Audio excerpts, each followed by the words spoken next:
ఇంకా సురేంద్ర మోహన్ గారి దగ్గరికి వెళ్దాం. సురేంద్ర మోహన్ గారు చెప్పండి, అమిత్ షా గారు ఏమిటి నిన్న ఏం చెప్పారు, ఏం జరుగుతూ ఉంది, ఆంధ్రప్రదేశ్ పరిణామాల మీద మీకున్న సమాచారం ఏమిటి? పొత్తు ఉన్నట్లా లేనట్లా? పొత్తులేమో పెరుగుతాయి అంటారు, ఆంధ్రప్రదేశ్కి వచ్చేసరికి ఏమో ఇంకా తేల్చుకోలేదు, తర్వాత చూద్దామంటారు. ఏమిటి అంతా ఇంకా ఒక రకమైనటువంటి అభిప్రాయానికి రాలేకపోతున్నారో, టీడీపీ వాళ్ళ ఒత్తిడిని తట్టుకోలేకపోతున్నారా? ఏమిటి అసలు నాకు అర్థం కావట్లా. వాళ్ళేమో టీడీపీ వాళ్ళేమో వాళ్ళ పత్రికల్లో అమిత్ షా గారే కాళ్ళు గడ్డాలు పట్టుకు బతిమలాడుతున్నట్టు, మోడీ గారు ఎమ్మడపడుతున్నట్టుగా వాళ్ళు కలరిస్తున్నారు. సార్ కొమ్మయ్య గారు నమస్కారం అండి. నమస్కారం. మీరు చెప్పినటువంటి ప్రతి ప్రశ్నకి మీరే మీ ప్రశ్నలోనే సమాధానం ఉంది. జగమెరిగిన సత్యం అందరికీ తెలిసినటువంటి విషయం. అయితే నిన్న అమిత్ షా గారు చెప్పినటువంటి విషయాల్ని మనం కానీ తీసుకుంటే, ఎన్డీఏ ఏర్పాటు అంటే అటల్ బిహారీ వాజ్పేయి గారు ఉన్నప్పటి నుంచి, దానికి జార్జ్ ఫెర్నాండెస్ ఎన్డీఏ కన్వీనర్ గా ఉన్నప్పటి నుంచి కూడా ఎన్డీఏలోకి వచ్చినటువంటి వాళ్ళు ఎవరైనా సరే, అది శివసేన కావచ్చు, అన్నా డిఎంకే కావచ్చు, సమతా పార్టీ, అప్పుడు ఉన్న జార్జ్ ఫెర్నాండెస్ సమతా పార్టీ, లేకపోతే తృణమూల్ కాంగ్రెస్ కావచ్చు, లేకపోతే నవీన్ పట్నాయక్ గారి పార్టీ కావచ్చు, శివసేన కావచ్చు, అన్ని పార్టీలు కూడా ఆ రోజు ఉన్నాయి. 23 పార్టీలు ఉన్నాయి. అయితే ఈ 23 పార్టీలు ఎప్పుడు కూడా భారతీయ జనతా పార్టీ విభేదించలేదు, బయటికి పంపించలేదు. వాటి అవసరాల కోసం వెళ్ళాయి. ఇది సాక్షాత్తు అంటే జనరల్ గా నా చిన్నప్పుడు సార్ ఒక విషయం తెలియజేయాలి. మా చిన్నప్పుడు నేను ఆర్ఎస్ఎస్ నుంచి, విద్యార్థి పరిషత్ నుంచి పెరిగినటువంటి వాడిని. ఆ రోజు అనుకునేవాళ్ళం, అంటే మాకు కొన్ని వివిధ క్షేత్రాలు అంటారు, మా దగ్గర మా సంస్థలు కొన్ని ఉంటాయి. మా మాతృ సంస్థ ఆర్ఎస్ఎస్ కానీ, లేకపోతే అనుబంధ సంస్థలు ఉంటాయి. శివసేన అనేటువంటి ఒక పార్టీని మా అనుబంధ సంస్థ లాగా మేము ట్రీట్ చేసేవాళ్ళం. శివసేన పార్టీ మాకు అనుబంధ సంస్థ కాదు, కానీ అనుబంధ సంస్థ లాగా చిన్నప్పుడు మేము అనుకునేవాళ్ళం. వయసులో భావసారూప్యమే కాదు, అసలు మా విత్ ఇన్ ద సర్కిల్ మాదే అనేటువంటి ఫీలింగ్ ఉండేది. ఎందుకంటే వాళ్ళు అంతా బాల్ ఠాక్రే గారు పెద్ద ఆయన యొక్క భావజాలం కానీ, ఆయన యొక్క ఫీలింగ్ కానీ ఆ విధంగా ఉండేది. సో మేము గోడల మీద రాసినప్పుడు కూడా ఆ విధంగానే రాసుకున్నాం. ఈ రోజు కూడా నాకు ఒక సాక్ష్యం, ఒక ఫోటో ఉంది. నేను రాసినటువంటి ఫోటోలో ఆర్ఎస్ఎస్, విశ్వ హిందూ పరిషత్, ఏబీవీపీ, బజరంగ్ దళ్ ఆ విధంగా రాసినప్పుడు దాంట్లో శివసేన కూడా రాసి ఒక ఫోటో ఈ రోజు నా చిన్నప్పుడు ఇంటర్మీడియట్ చదువుకునేటప్పుడు అంతా ఇదిగా ఉన్నాం అన్నట్టు. కానీ వాళ్ళు బయటికి వెళ్ళిన తర్వాత వాళ్ళ యొక్క అవసరాల కోసం, వాళ్ళ యొక్క వ్యక్తిగతమైనటువంటి స్వార్థాల కోసం బయట వెళ్ళారు. ఆ విధంగా దేశంలో ఏ పార్టీ అయినా సరే ఎన్డీఏ నుంచి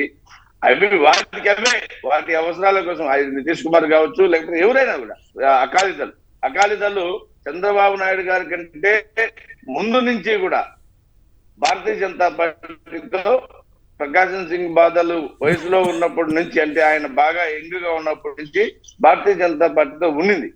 అటువంటి పార్టీలు కూడా వ్యక్తిగతమైనటువంటి స్వార్థాలతో వెళ్ళిపోయినాయి. అదే నిన్న అమిత్ షా గారు చెప్పారు. కారణాలు ఏదైనా కావచ్చు, వాళ్ళ అవసరాలు కావచ్చు, వాళ్ళ స్థానిక రాజకీయ పరిస్థితుల కారణంగా వాళ్ళు వెళ్ళిపోయారు. ఈ రోజు ఎవరైతే నిజాలు తెలుసుకొని, వాస్తవాలు తెలుసుకొని, అవసరాలు తెలుసుకొని, ఈ రోజు దేశ అవసరాల కోసం అనేటువంటి ఆలోచనతోటి వస్తున్నారో, రావాలి అనేటువంటి విషయం కూడా ఉంది. ఇప్పుడు సార్ ఎప్పుడైనా కూడా ఈ దేశంలో మేము రైట్ వింగ్ మా ఆలోచన విధానాన్ని సమర్థించి, వాళ్ళ అవసరాల కోసం స్థానికంగా కొన్ని పార్టీలు పెట్టుకోవచ్చు, కానీ దేశ అవసరాలు, రైట్ వింగ్ థింగ్స్ ఏదైతే మా ఆలోచన విధానాన్ని ఏకీభవించినటువంటి వాళ్ళందరూ కూడా రావాలనేటువంటిది మా ఆలోచన. అయితే ఆంధ్రప్రదేశ్ విషయానికి వచ్చేటప్పటికి, ఇప్పుడు చంద్రబాబు నాయుడు గారు మొన్న వెళ్ళి అమిత్ షా గారిని కలిశారు. ఇక్కడ స్థానికంగా వెళ్లే ముందు రోజు నుంచి నిన్నటి వరకు విపరీతమైనటువంటి రాతలు, అది ఆల్ సోషల్ మీడియాలో కానీ, ఎలక్ట్రానిక్ మీడియాలో కానీ, ప్రింట్ మీడియాలో కానీ, వాళ్ళు రాసిన రాతలు చూస్తే రాతలు లాగానే కనబడతాయి తప్పితే అవి రాతల్లాగా కనబడు. అమిత్ షా గారు పిలిచారు, అమిత్ షా గారు ఫోన్ చేశారు, అమిత్ షా గారు వెయిటింగ్ చేస్తున్నారు, అమిత్ షా గారు ఇద్దరు నాకు ఈ 12 గంటలు తప్పితే నాకు సమయం లేదు, నీకోసం నేను జాతీయ అధ్యక్షులు నడ్డా గారు వెయిట్ చేస్తున్నారు, దయచేసి రండి. ఈ విధమైనటువంటి రాతలు ఏమవుతాయంటే, బహుశా వాళ్ళు అనుకున్నటువంటి లక్ష్యం నెరవేరు. వాళ్ళకి కావాల్సింది ఏంది? ఈ రోజు వాళ్ళకి కావాల్సింది ఆంధ్రప్రదేశ్ లో వాళ్ళ మనుగడ కావాలి. ఆంధ్రప్రదేశ్ లో వాళ్ళు ఈ రోజు జగన్ ప్రభుత్వం చేస్తున్నటువంటి అరాచకాలను దించేసి అభివృద్ధి పరిపాలన అందించాలనేటువంటి వాళ్ళ ఆలోచన, ఏదైతే వాళ్ళ లక్ష్యం ఉందో ఆ లక్ష్యం నెరవేరాలంటే సామరస్య పూర్వకంగా, మర్యాద పూర్వకంగా, గౌరవ పూర్వకంగా ఉండాలి తప్పితే ఏదో కించపరిచే విధంగా ఉంటూ ఒక పక్క ఇప్పుడు మా ఆవేదన ఏంది, మాకు 1998లో మేము ఇండివిజువల్ గా ఎలక్షన్స్ కి వెళ్తే మాకు 18% ఆంధ్రప్రదేశ్ లో వచ్చింది. 98 నుంచి 99, 99 తర్వాత 2004, 2009, 2014, 2019 మా స్థాయి మేము ఎక్కడికి వచ్చాం? మా స్థాయికి రావడానికి ఒక కార్యకర్తగా మా ఆవేదన ఏంది, మా పరిస్థితి మేమేం తప్పు చేయలేదా ఈ ఆంధ్రప్రదేశ్ కి? మేము తప్పు చేయలేదు, మేము అన్యాయం చేయలేదు, మాకు నాయకత్వ లోపమేం లేదు.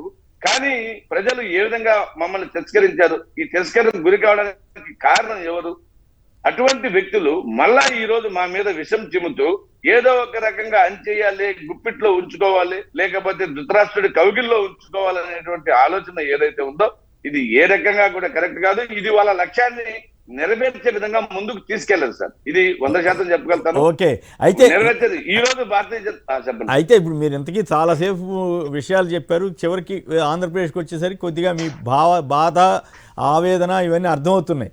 అయితే భారతీయ జనతా పార్టీలో తెలుగుదేశం కోవట్లేదే పెత్తనం అంట కదా. వాళ్ళు కోరుకుంటే అమిత్ షా గారు అపాయింట్మెంట్ ఇచ్చేస్తారంట, వారు కోరుకుంటే ఏమైనా చేస్తారంట, వారు కోరుకుంటే చంద్రబాబు గారిని బతిమలాడుకుంటారంట. ఏమి అసలు వాస్తవం ఏంటి? ఇంతకీ పొత్తు పెట్టుకుంటారా లేదా? అమిత్ షా గారి దృష్టికి మీరు చెప్పిన విషయాలన్నీ వెళ్ళినాయా?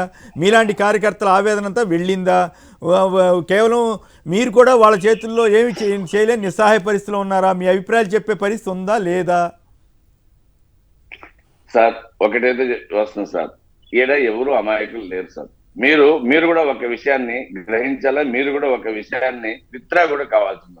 ఏంది అనంటే తెలుగుదేశంలో కోవట్లు, తెలుగుదేశం పార్టీకి సంబంధించినటువంటి కోవట్లు భారతీయ జనతా పార్టీ. ఇప్పుడు కాదు తెలుగుదేశం కోవట్లే కాదు, వాళ్ళు కాంగ్రెస్ కూడా కోవట్లే. కాంగ్రెస్ కి కొత్తగా అధ్యక్షుడు వాళ్ళ కోసం వాళ్ళు విమానాలు కూడా సమకూరుస్తున్నారు. భలే వాళ్ళ నేను విత్డ్రా చేసుకోవటం ఏంటి?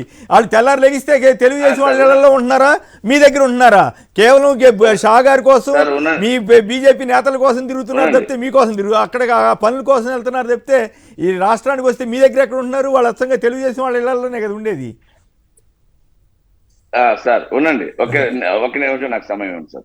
సార్ ఇప్పుడు ఈ రోజు సీట్ల పంపకాలు జరుగుతున్నాయి ఆంధ్రప్రదేశ్ లో. సీట్లు రానటువంటి వాళ్ళు, వైఎస్ఆర్ కాంగ్రెస్ పార్టీ నుంచి సీట్లు రానటువంటి వాళ్ళు ఈ మధ్య కాలంలో కొంతమంది కాంగ్రెస్ కి, ఆళ్ళ రామకృష్ణారెడ్డి లాంటి వాళ్ళు కాంగ్రెస్ కి వెళ్ళారు. లేకపోతే తెలుగుదేశం వైపు కొంతమంది అడుగులేస్తున్నారు. కొంతమంది తటస్థగా ఏం చేయాలి, అది ఫెయిర్ గేమ్ అండి. వాళ్ళ ఇష్టం, వెళ్తారు. కానీ మీ పార్టీలో ఉంటూ వేరే పార్టీకి సేవ చేయటం కదా, మిమ్మల్ని అడ్డం పెట్టుకుని వేరే వాళ్ళకి ఉపయోగపడటం. నన్ను చెప్పనివ్వండి, వీళ్ళందరూ వేరే పార్టీ కోవట్లు అనుకోవడం వైఎస్ఆర్ పార్టీ యొక్క అజ్ఞానం. నేను వైఎస్ఆర్ పార్టీ తరఫున చెప్పలేదు, నేను ఒక ఇక్కడ కార్యక్రమం నిర్వహిస్తున్న వ్యక్తిగా చెప్పాను. మీరు ఒక జర్నలిస్ట్ గా, ఒక ప్యానలిస్ట్ గా మీరు చెప్తున్నారు. నేను చెప్తుంది కూడా అదే సార్. వాళ్ళని వైఎస్ఆర్ పార్టీ వీళ్ళు ఏరే కోవట్లని వాళ్ళు భావించిన, లేకపోతే తెలుగుదేశం పార్టీ నుంచి జంప్ అవుతున్నటువంటి వాళ్ళు ఈరోజు సగం మంది ఏదైతే వైఎస్ఆర్ కాంగ్రెస్ పార్టీ వీళ్ళందరూ తెలుగుదేశం పార్టీ వాళ్ళు. వీళ్ళందరూ కూడా తెలుగుదేశం పార్టీ కోవట్లు, లేకపోతే వైఎస్ఆర్ పార్టీ నుంచి వెళ్ళే వాళ్ళ కోవట్లు అనుకున్నారు.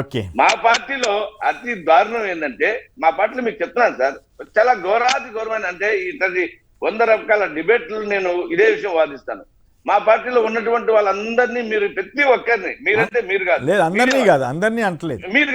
కాదు నేను అంటున్నాను, మీడియా వాళ్ళు ప్రతి ఒక్కరిని ఒక కోవట్టు కింద, ప్రతి ఒక్కరిని. ఇప్పుడు నేను సురేంద్ర మోహన్ అని మాట్లాడుతున్నా. నేను ఇక్కడ జగన్మోహన్ రెడ్డి గారికి పాలసీ ప్రకారం జగన్మోహన్ రెడ్డి గారికి వ్యతిరేకంగా మాట్లాడాను అనుకో, ఇతను ఏంది, ఏ క్యాస్ట్, ఇతను బ్యాక్గ్రౌండ్ ఏంది, మీరు అట్లాంటి భయం అక్కర్లేదు. ఇందాక మీరు ఒక వ్యతిరేక వ్యాఖ్య చేసినా కూడా నేనేం కాదనలేదు.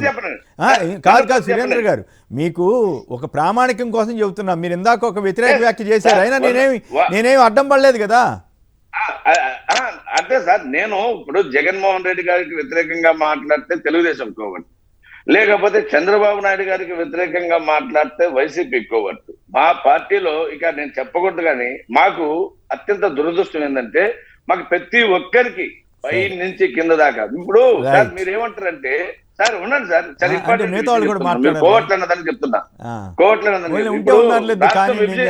సార్. రాష్ట్రం విభజన అయిపోయిన తర్వాత ఈ రాష్ట్రానికి హరిబాబు గారు అధ్యక్షులయ్యారు. పార్టీకి హరిబాబు గారు అధ్యక్షులైన సోకాళ్ళు మేధావులు, భారతీయ జనతా పార్టీ అంటే విషం, నిరంతరం వాళ్ళకి ఇంక ఎన్నో ఎజెండా, భారతీయ జనతా పార్టీ అంటే విషయం చిమ్మడం ఎజెండా ఉన్నటువంటి ఆ, వాళ్ళ చరిత్ర యొక్క అంతా వాయిస్ అనవసరం తెలుసా ఆ రోజు? హరిబాబు గారా, నోట్లో నాలుగు లేదు కదండి, సౌమ్యుడు కదండి, భారతీయ జనతా పార్టీకి అధ్యక్షుడిగా రాణించలేదు ఓకే. కదండి, ఆయన అధ్యక్షుడు ఏందని అన్నారు. ఆయన తర్వాత కన్నా లక్ష్మీనారాయణ గారు వచ్చారు. కన్నా లక్ష్మీనారాయణ గారు వస్తే ఆయనకి అన్ని ఉన్నాయి కానీ కాంగ్రెస్ కదండి, మీకు కాంగ్రెస్ నుంచి తీసుకున్నది ఏందండి అని ఆయన అన్నారు. సరే ఇప్పుడు తెలుగుదేశంలో వెళ్ళిపోయాడు కదా ఆయన. ఓకే. సోమవీరాజు గారు వచ్చారు. అదే సార్, సోమవీరాజు గారు వచ్చారు. సోమవీరాజు గారిని వచ్చినప్పుడు ఈయన ఇంకొక కోవర్ట్ కదండి అన్నారు. ఈ రోజు మా మేడం పురంధరేశ్వరి గారు వచ్చింది, ఆమె మీద అభండం వచ్చారు. అంటే సార్ మా 4 అధ్యక్షులు 10 సంవత్సరాల్లో మారితే మీరు ఎవరిని కోవర్ట్లుగా చిత్రీకరించలేదు. సారీ, మీరు అంటే సాక్షి కాదు నా అదే ఉద్దేశం. అర్థమైంది. ఓకే మీడియా- సరే, మీ బాధ అర్థమైందిలేండి, మీ బాధ అర్థమైంది. కానీ నిజంగా మీకు తెలుసు, మీకు వాస్తవాలు ఏంటో మీకు తెలుసు, వాళ్ళకి తెలుసు. ఒక్క నిమిషం, మిగతా వాళ్ళు కూడా మాట్లాడిన తర్వాత మళ్ళీ మాట్లాడుతురు. కానీ ఈ ఆంధ్రప్రదేశ్ లో భారతీయ జనతా పార్టీలో ఉన్నటువంటి 14 లక్షల మంది మెంబర్షిప్ లో ఏ ఒక్కరు రాష్ట్ర అధ్యక్షులైనా Right. మీరు కోవర్ట్లుగా ముద్ర వేస్తారు. ఇది రైట్. వాస్తవం. Okay okay